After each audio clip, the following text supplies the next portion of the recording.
I'm the How to Buy a Mansion guy. My name is Arvin Haddad. I've critiqued over 1,000 mansions. Let's go.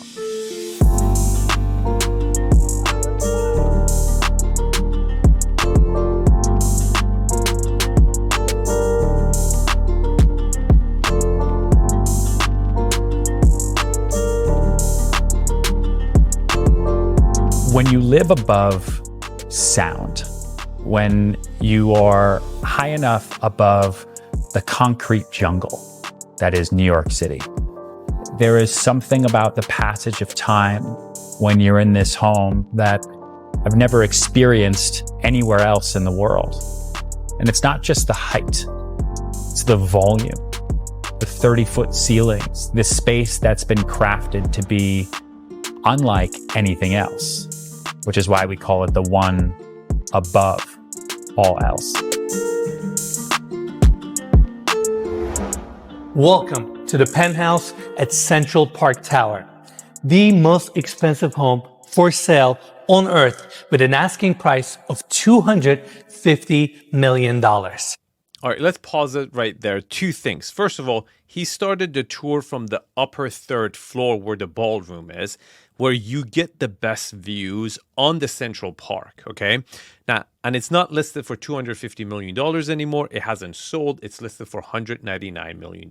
Now, we're going to cover all of that stuff in today's video, so make sure you hit the subscribe button. This is also the tallest residential building in the world, towering 1,550 feet over New York City. Spanning over 3 floors, this incredible residence features over 17,000 square feet of interior space with an additional 1,433 square foot outdoor terrace, which provides the most jaw-dropping views of the entire city and beyond. I can't wait to show you everything this incredible penthouse has to offer, so let's begin.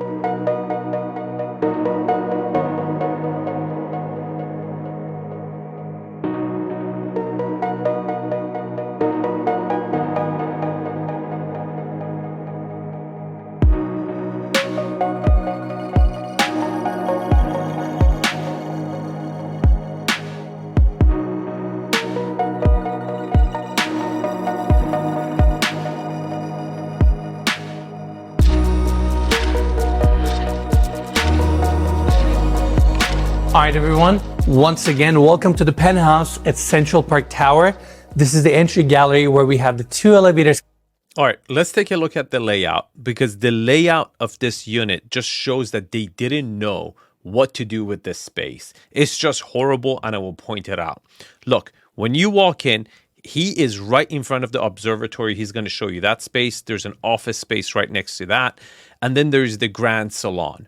And then you got the dining room on this side. You got a small kitchen here, another breakfast nook over here, 2 bedrooms and the staircase. And then there's a TV room over here. Now, these slender, very tall skyscrapers, to be able to achieve such really height, they require to have a very thick, very big central core to support a ratio of width to height of above, let's say, 7, 10, 15, right?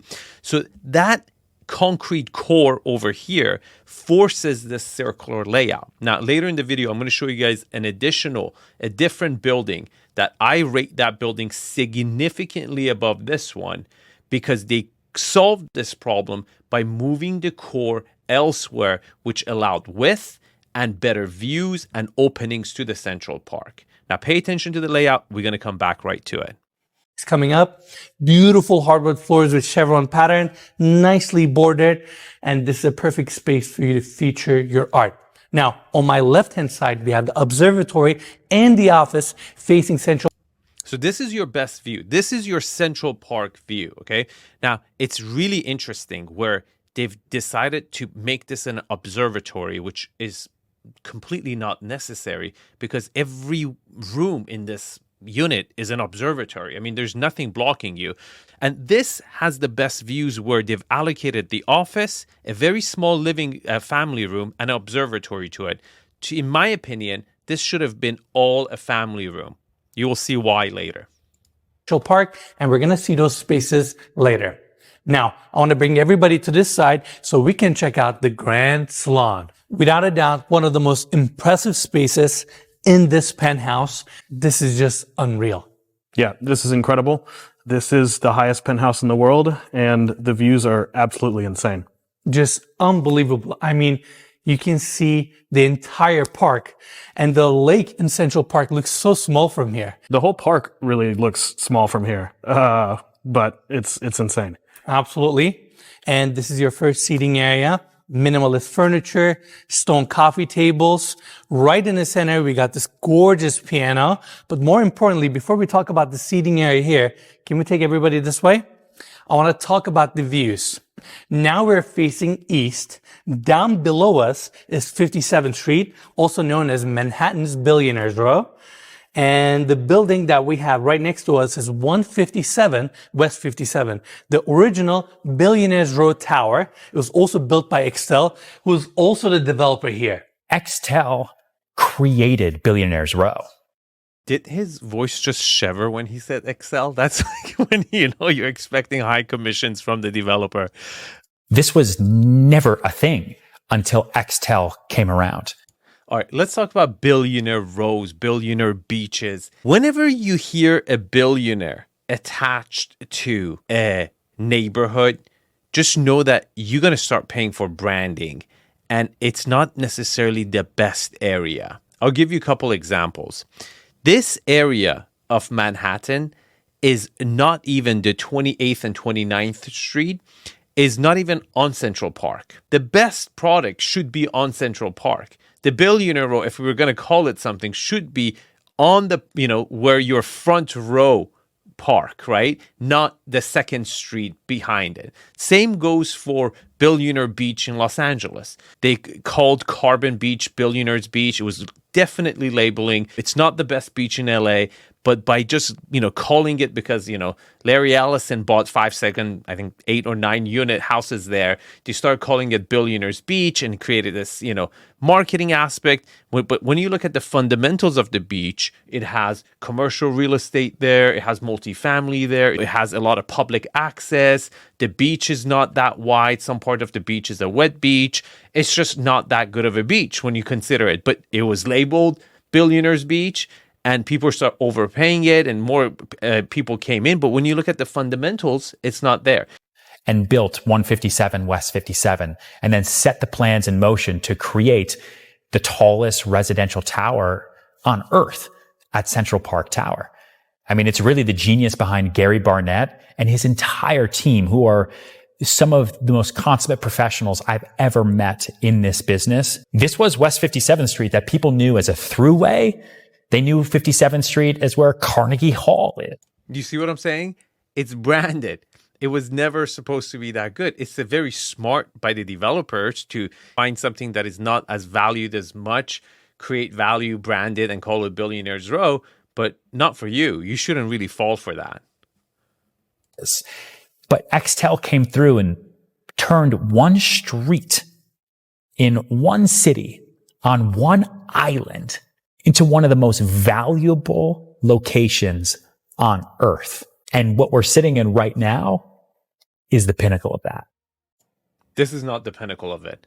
220 Central Park South is the pinnacle of it. We're going to talk about this building, how much superior it is to Central Park Tower for multiple reasons. I know you've never noticed it. You've never seen it. It's because you were never invited to see it for very good reasons. And you will find out why in this video. So make sure you hit the subscribe button. On Billionaires Row, you'll also have 111 West 57. Behind that, you can see 432 Park Avenue. We toured the 79th floor unit there, and that was the highest unit we've ever toured on our channel. This was a horrible Japanese-inspired unit. I will link the video at the end of the video. Subscribe to the channel to watch it. It's one of my most viewed videos on the channel, 432 Park Avenue building. Now we are here on 129th floor of Central Park Tower. We have definitely upgraded. Elevated quite a bit. Quite a bit, right? And just unbelievable views, East River, Manhattan. I'm out of words. All right, now let's talk about the secondary seating area. Long sectional couch, massive coffee table in the center. Again, amazing volume. This way, we're facing south, rest of Manhattan, all the way to Statue of Liberty. Just an incredible grand. Beautifully furnished, very quiet luxury. I really like most of the pieces. I'm not the biggest fan of grays, but it works for the space and is a great space. Salon. Now, before we leave this room, I want to talk about the specs of this penthouse.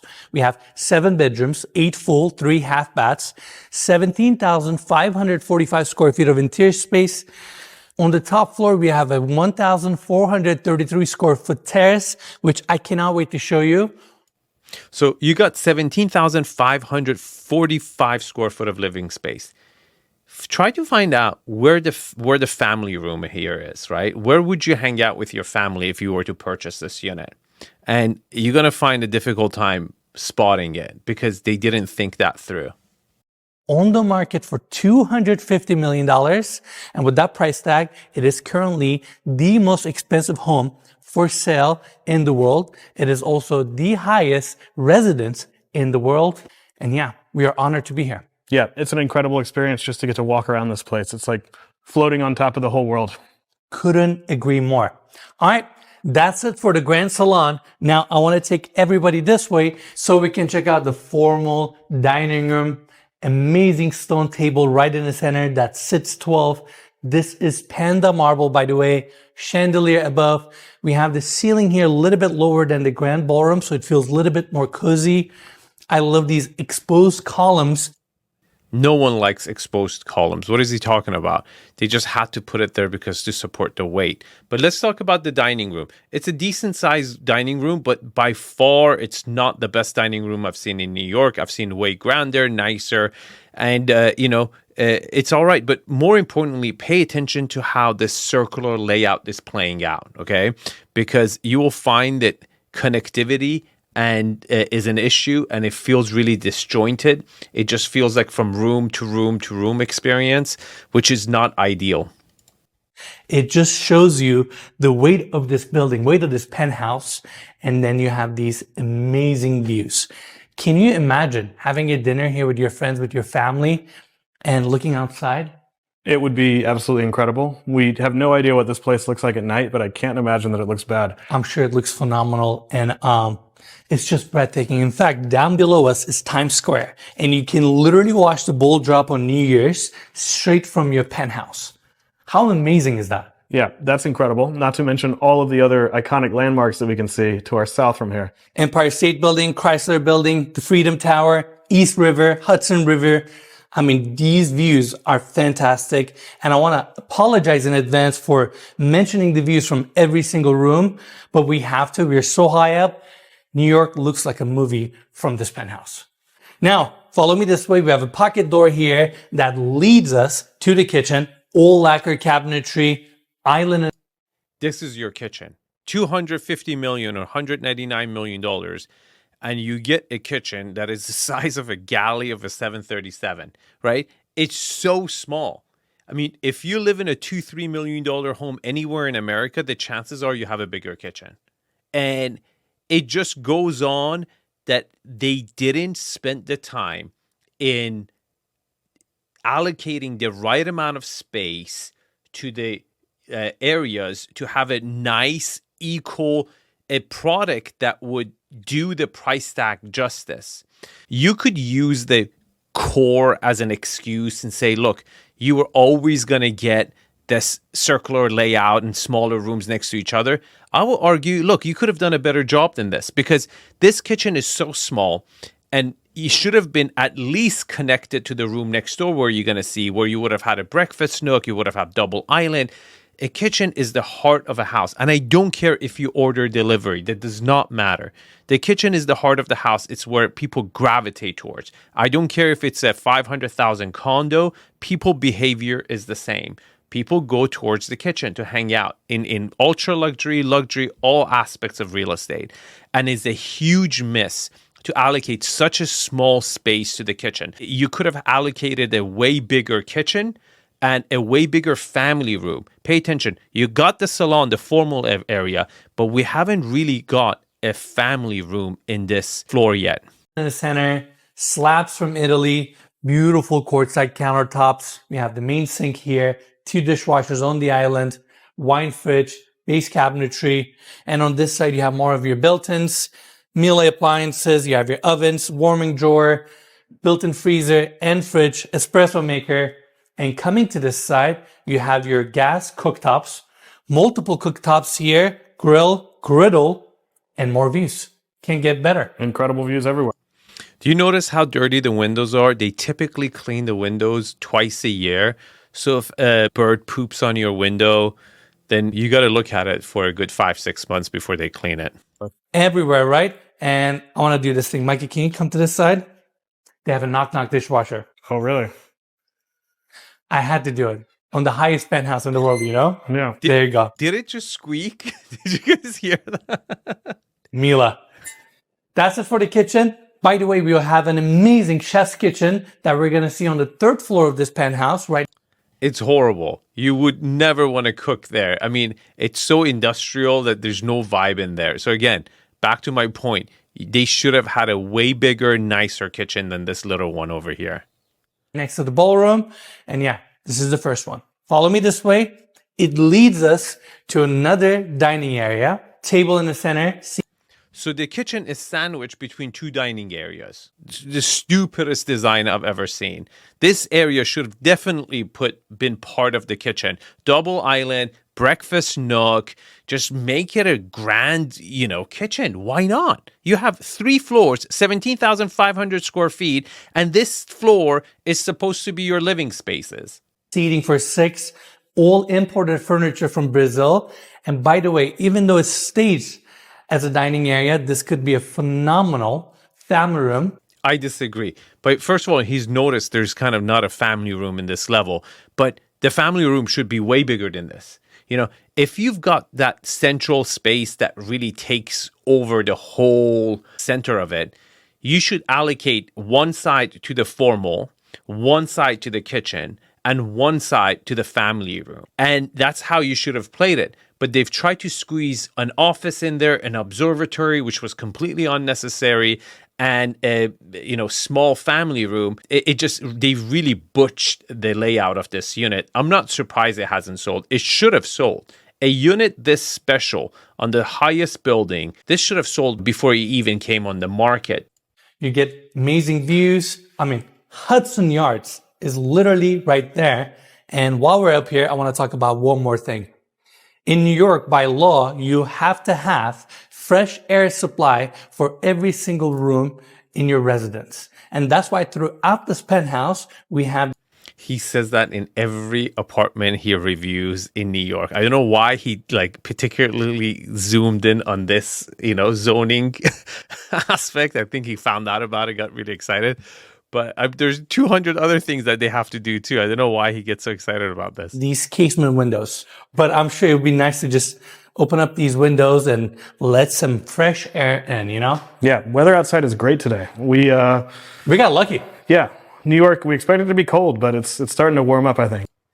This building right here, guys, is the best building in New York, at least brand new construction. If you don't want to talk about the Essex House and the old school, Front Park Avenue, if you want to talk about the slender skyscrapers, 2020 Central Park South, this building is by far the most superior unit in all of these new billionaires row. For once, the actual building comes all the way to 58th and 57th Avenue, which means you have an entrance to the Central Park, right? So it's one row in front of all the other units on Billionaires Row. So location-wise, you can walk right out to Central Park.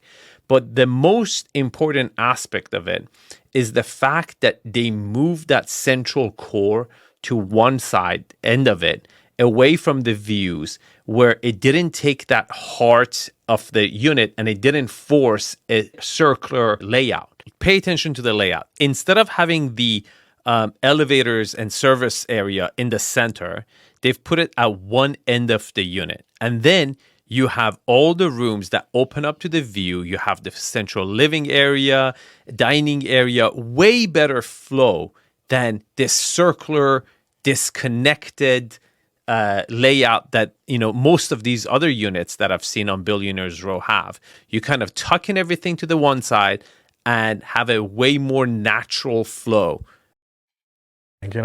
Absolutely. And just amazing. All right, follow me this way. We have a long hallway here that takes us to 2 guest suites. They both face west and they both come with their own bathrooms. And coming here, we have this door leading us back to the entry gallery. We have a few more rooms that we're going to see on this side. But first, I want to bring everybody here so we can check out this incredible structural staircase. It connects all 3 floors. It's a winding staircase, and it takes advantage of this, give or take 50-foot glass atrium that faces the west and north. It's just a phenomenal moment in this penthouse. And I just love how it's all open riser, steel frame, and it is not attached to the facade. It's actually attached to the corner column right here. And it is also connected to each level. So it's literally floating in the center of this 50-foot opening. Even the glass railing curves. What an amazing staircase. It's just an experience to get on this staircase, go to the 2nd or 3rd floor, and enjoy these amazing views. Now, let's continue our tour. Back to the entry gallery. We're going to go through this door to check out the media room. And welcome to your family room. $199 million, or originally $250 million, and this is your family room. This whole side should have been the family room. I mean, why would you give such a narrow, tiny space to the place where you're going to spend the most amount of time with your family? It just doesn't make any sense. Another comfortable seating area, sectional couch, big and awesome TV on the other side, high ceilings, amazing views, and we're going to look how narrow that is. It just looks so small. Like the family room should have been way bigger. You could have still made it cozy, but you should have had these views all throughout. But you decided to put a small TV family room next to an office and an observatory. This whole side should have been one. Again, I'm not going to say that it would have been ideal because you still have that annoying cord that you got to circle around, but at least you would have had a much more grand, living space, enjoying the best views for yourself when you're hanging out with your family than this chopped up office, observatory, and a family room next to each other. We're going to talk about the views, like I said earlier, because this penthouse gets 360-degree views of New York City. Now, back to the entry gallery. We actually have a powder bathroom here. Beautiful. All right, I really don't like the finishes here. It just screams 1990s for me. Not feeling it. Beautiful finishes. And coming back this way, let's talk about the observatory. This has to be one of my favorite rooms. It's my favorite room too. It's got the best view. You open up, this should have been your family room.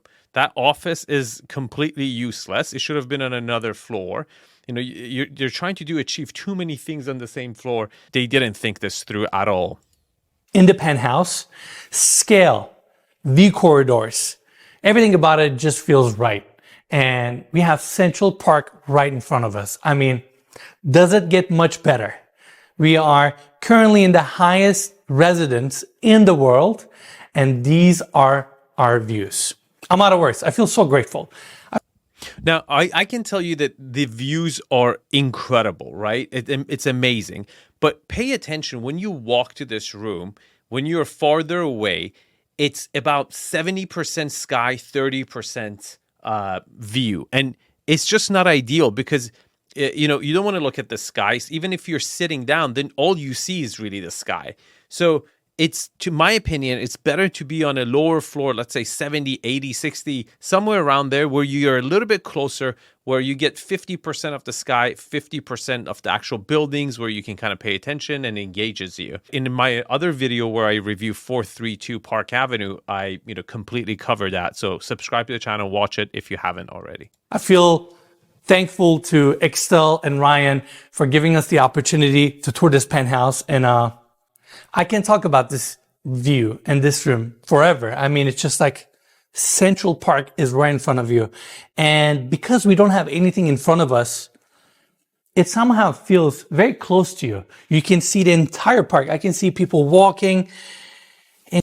I don't know if you can really see people walking from this angle. I mean, they will look like ants. Enjoying this place, upstate New York, Hudson, East River. I mean, we're so high up.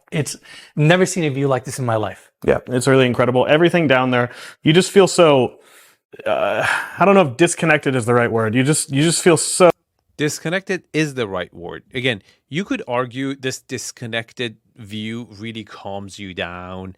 And I think Ryan says it really well. He says, time lapses differently up here where everything slows down. I can see that. I can feel it even by looking at the view. But that's advantage of this view again. But the disadvantage is that at sitting level, you're almost not gonna see anything unless you're very close to the window, and it's not as engaging, right? I feel like at a lower level, you get more engagement, you see more details, which draws you in. This is very disconnected, and I think Mikey nailed it. It is disconnected. Now, you could say it's cool that way, but to each their own. So high above everything, really. And that's another thing. This unit is so quiet. It's hard to believe that you have New York City below you. And yeah, these are your views. Now, coming back to the observatory, minimalist seating, curated furniture. You even have a telescope here. You don't really need a telescope here. I think you need a microscope to look at that. And right on the other side, we have this opening taking us to the office. I personally have a soft spot for offices. I don't. Look, this is the worst use of space. You had so many other rooms. Again, 17,000, 500 square footage. You could have put the office at the bedroom level. You could have put the office at the third level, which is really the entertaining level. And you really sacrifice having a family room. And the salon just doesn't feel like a, family room to me at all. You could have had a really nice TV room, a very good, cool lounge area on the best view side of the house, and you totally missed it. Because I love working, but I don't think we're ever going to see an office like this ever again. You got this beautiful desk, your chair, some open shelving on the back, and the wallpaper here is cork. And within this cork wallpaper, it has little flecks of metal in it. So it reflects the light, and it's just a really unique finish. And then this is where you just sit down, relax, get some work done, and enjoy these views. The magnitude of Central Park Tower is not just in its height and its size, but also in the effort that it took to build this project. It took nearly 2 decades and $3 billion to bring this architectural marvel to life, overcoming challenges and pushing the boundaries of what is possible in engineering and design. Especially to do this in New York City. It's one thing to build a tower like this anywhere else in the world, where you have plenty of space. It's another thing to take about almost 20 years of time to plan, to strategically set up the site, to dig down, to get the approvals, the permits, everything, to then go straight up into the air to build something so, magnificent and slightly crazy that brings us here to this day. The sheer scale of Central Park Tower is awe-inspiring. This 1,550-foot tower was designed by Adrian Smith and Gordon Gill Architecture and houses 179 units and is a masterpiece of modern architecture. I think great architecture doesn't need to make a statement, especially when it's a residential tower.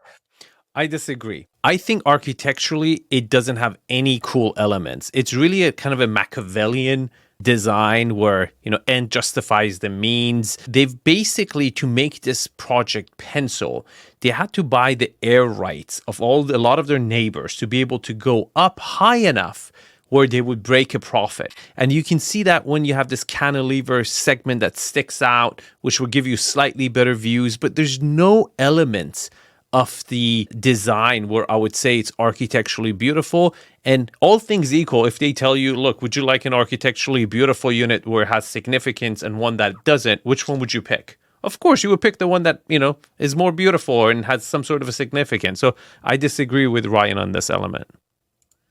I think it needs to find its place in the world and the location So that's 2020 Central Park South. That's Central Park Tower. This building, personally, I think as far as if you're talking about architecturally, it's probably the most beautiful. Again, it's the thinnest one too as well, which has a crazy, I think, 24:1 ratio of width to height, which is insane. I don't know how safe that is, but it actually has really cool details. Out of all three, I would say probably this is the most beautiful. 220 South Central Park is, I would say, the most elegant because it has limestone. It's more blends in. And you probably haven't ever heard of this building is because, 1/3 of the units were sold within 6 months of the project finishing. And it pretty much went inside to a lot of the developers' friends. The most expensive unit sold for $240 million of 4 units combined to the CEO of Citadel. And it was unfinished. And it sold immediately because it's actually on the park and the layout issue is completely solved. It has really reasonable layouts and it's a lot more prestigious. In which it is, and let the unit owners create their own dream homes one by one by one. The width of the building and the cantilever section combined has So this is really interesting. So to have this cantilever over another building to go up, they paid $32 million for the air rights of some of their neighbors. And this is a fascinating concept. So City of New York, to allow you to go this high, basically you have to make sure your siblings, your neighboring properties can't go. Otherwise, everyone will build right next to each other, and it would really cram up. So you not just buy the land, you have to go buy the air rights of your neighboring properties where you limit their growth forever. So it's a supply and demand issue. So if you use all the height and your neighbors can't get it, makes these, taller units more valuable because it's a lot less likely there will be enough units to have air rights to be able to sell for future buildings. But I like the analogy of thinking like you go up to your siblings during the puberty and, you buy their height, like let me get 2 inches from you, 1 inch from your sister. And, they just stay that height and you get to grow extra. It's kind of a very capitalistic way of looking at it. Again, I'm not against it, but it's a good way of guaranteeing that it doesn't get too crowded. But when you think about it as far as that analogy, you're limiting others to be able to have the highest and protect your views in the future. 12,100 pieces of glass that covers its facade and creates a unique and striking visual aesthetic that is a testament to the innovation and the creativity of the design team. The center core concrete foundation of the building houses the majority of the structural columns, creating the perfect opportunity for elevators and utility areas. And destroying the layout. While the exterior perimeter requires fewer setback columns, allowing for unobstructed views from the interior. To make this architectural marvel possible, 360 million pounds of concrete was poured to frame this megastructure. And on top, it features the largest and heaviest mass damper in the world. This massive counterweight counteracts the movement of the earth and wind, ensuring the stability and the comfort of the building. I can't believe this, but we made it here. Right behind me is the tuned mass damper. Weighs around 1,200 tons. It is the biggest and the heaviest damper in the world, and it is unlike anything I have ever seen in my life. It looks incredible, and it helps with the strength of this building. But Central Park Tower is not just about its iconic exterior design. The building boasts an array of exclusive amenities for its residents, including the Central Park Club. This luxurious private club features a 60-foot-long outdoor swimming pool with a cabana deck, poolside service, and a private park. There's also a screening room within the building and a wellness area that offers an indoor pool and spa, fitness center, and a beauty lounge. The Central Park Club also extends to the 100th floor of the tower, where their exclusive amenity package continues. The 100th floor features a grand ballroom, a wine and cigar lounge, and a private bar and restaurant with curated menus created by Michelin star chefs. Despite all of the amenities and the impressive engineering achievements, the highlight of Central Park Tower and this penthouse is yet to come on our tour. Now let's check out the second floor of this penthouse. This is where we have 4 guest suites on this wing and the primary bedroom suite on my left-hand side. I know everybody wants to see the primary bedroom, so follow me this way. Double doors open. Now, pay attention. He doesn't show the other bedrooms because they're really small and doesn't match the scale of the price tag of the unit. And the primary itself is good, but there's a couple flaws I'm going to point out. Up, you have this long hallway. First, let's cover the seating area. Chevron pattern hardwood floors, minimalist seating, amazing views, seating area for the primary bedroom. Now, I want to take everybody back to the... So again, look at this, seating area. The seating area is so disjointed from the actual bedroom area where you sleep. Now, they've put a bathroom, 2 bathrooms in the hallway, and then you have the primary suite at the end. I think it would have been way better where the bathroom that you're going to see on the view side would have been at this location, and the seating area would have been closer to the bedroom. The hallway, we have 2 full bathrooms dedicated to the primary bedroom. We're going to start our tour with this one. Marble floors, marble walls, everything is book matched. We have the vanity on this side with LED lighting, mirrors and your medicine cabinets. And going to the other side, massive walk-in shower, chrome fixtures, rain head above. That should have been single slab. Again, it's not ideal. I'm not a big fan of the marbles they've used in this unit whatsoever, but their luxury is just, I'm not a big fan. Just a beautiful bathroom. Now it gets better because right on the other side, we have the second bathroom. And this is the one that I'm really excited about because we're facing the park. Look at this freestanding tub. It's all jetted. And can you imagine bathing here? Just relaxing. We're on 130th floor of the building. And this is your backdrop. Is there water stuck in this bathtub? Look at this. It's like discolored. What is going on? Is the plumbing not working? Oh, phenomenal. And here's another fun fact about this unit. We're so high up that no one can see inside of this unit. When you're down there and you look up, you can't see anything. And it's hard to understand that since it's old glass building. But again, we're so high up that... I think we figured that out. I think I wasn't expecting being looked at. You basically have the city just to yourself, at least from this penthouse. Again, Central Park. Look at this beautiful walk-in shower. Again, it's all stone. Everything is book matched. Same for the floors. And then coming to this side, we have the vanity. I like how the frame of the doors are all wrapped. Okay, these are really, really small. In chrome. Super cool. Then you have this mirror wall, and it's not just a wall, it's also... Isn't the counter a little bit too low here, guys? Like, it seems like just not designed for the average height. Medicine cabinet. Wanted to point that out. And just a beautiful bathroom, and I can't get over the views. You have your glass sectioned water closet here, and that's it for the second bathroom. Now, follow me this way. Before we check out the primary bedroom itself, I want to show these 2 massive... Okay, notice the fact that the chevron pattern floors did not follow into the walk-in closets. Why would you not do that? Is like the closet not considered luxury? You have to do it all throughout. Spaces. This is your first dedicated room for your walk-in closet.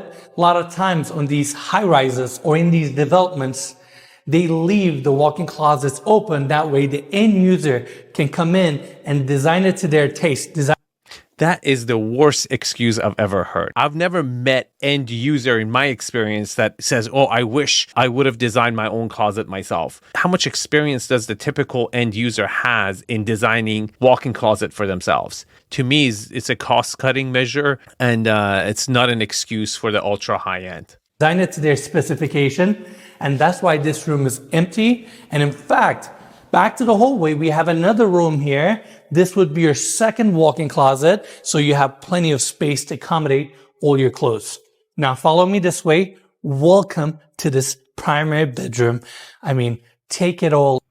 This is perhaps my favorite room, beautifully designed. I love the walls. I love the padding. I like the color palette. The views are fantastic. Obviously, South Central Park views, and a good size, right? Like I would have much rather have had that, landing area or the living area attached to here and the bathroom at the corner. But they've done a really good job on everything in this room. And hardwood floors, seating area here, your king size bed with a padded back wall, and then you have these views. Once again, I'm sorry, we keep talking about Central Park, but how do we not? And during the day, you get this phenomenal view. At night, it totally changes character. Obviously, park is going to be a little bit darker. Then you will have the glowing city lights. It's just fantastic that you can appreciate and enjoy the city from your primary bedroom. And with that, we're done on the second level, and we're done with this incredible primary bedroom.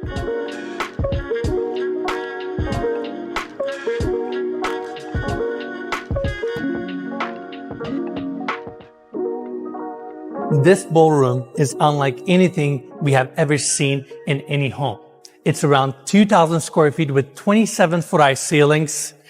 It is located on the 131st floor of Central Park Tower, and it is part of your penthouse. It's perfect for private dinners, runway shows, fundraisers, and the list goes on and on and on. You can easily have 200 to 300 people here very comfortably, and it's one of those moments on the property where you just want to stop, look around you, and take these views in. It's a great space. Again, they didn't give it any functionality. They left it open. Part of me thinks if a family would have wanted to purchase this unit with kids, they would want that outdoor patio right next to the family room. But, you know, the developer, I really believe they just didn't know what to do with it. And it comes from the point that the computer programs that really design the layouts to make it efficient for everybody, for an odd shape unit like this one, which is the crown jewel, and it's 3 units, they just don't come up with a really definitive solution for this, you know, mega space to work. And then none of the interior designers could allocate it right and really make it bespoke and give it the utility that someone who's willing to pay 150, 200 million, $250 million would pay for this. And I see it as the main reason why this unit hasn't sold. It's fantastic. And with the building, elevation, the unit itself, and all of it coming together, in my opinion, it's one of a kind. Now, gets better because right on the other side, we have a hallway that leads us to few rooms. This door opens up to your private elevator that runs the 3 levels. Then coming here, we have 2 doors.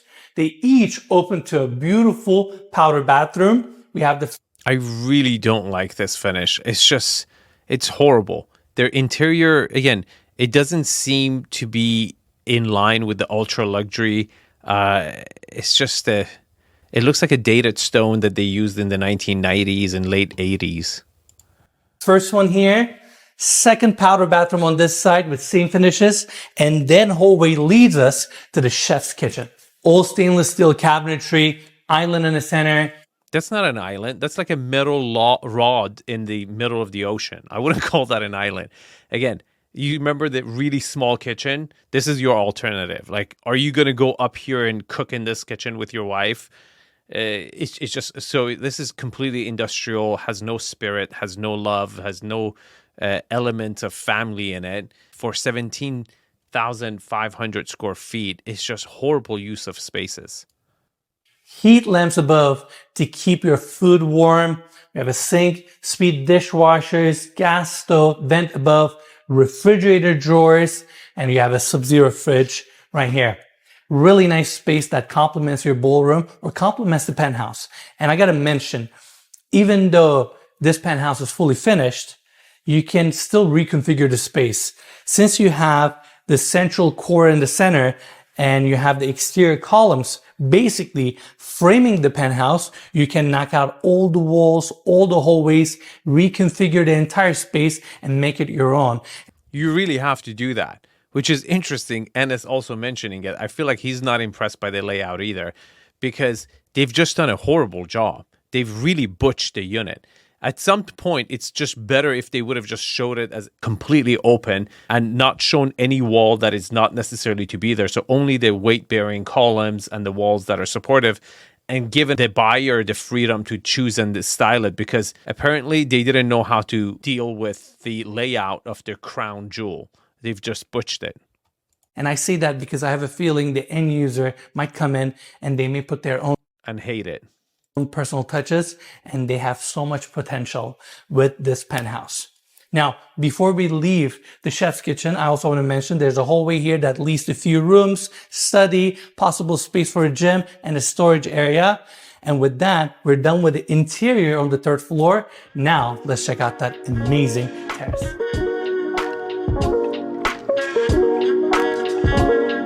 What an amazing outdoor space on the 131st floor of this building.